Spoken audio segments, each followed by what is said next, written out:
High বন্ধুরা, good afternoon. কেমন আছো তোমরা সবাই? দেখো, আমি আমার মাকে ষষ্ঠীর জল দিচ্ছিলাম, যেটা সে আমাদেরকে করে, আমাদেরকে দেয়, সেটাই আমি এবার তাকে দিলাম। যাই হোক, অনেক বছর সে সেটা পায়নি। মামার বাড়িতেও সেরকম করে হতো না, করতো না। তো যাই হোক, অনেক বছর পর সে আমার হাত থেকে ষষ্ঠীর জল নিল। আমারও খুব শখ হচ্ছিল, ইচ্ছে চাইছিল দেওয়ার, তাকে সুতো বাঁধলাম, জল দিলাম। তারও খুব ভালো লেগেছে আমার হাত থেকে জল নিয়ে।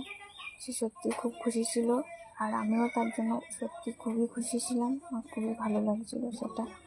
যাই হোক, ভিডিওটা অনেক দেরিতে আপলোড করা হচ্ছে, তো তোমরা বলো কেমন লাগলো, তোমাদের কেমন লাগলো জানিও ভিডিওটা। আর অবশ্যই লাইক, কমেন্ট, শেয়ার করতে ভুলো না যেন। ফলো করো। বাই বাই, সবাই ভালো থেকো, টাটা।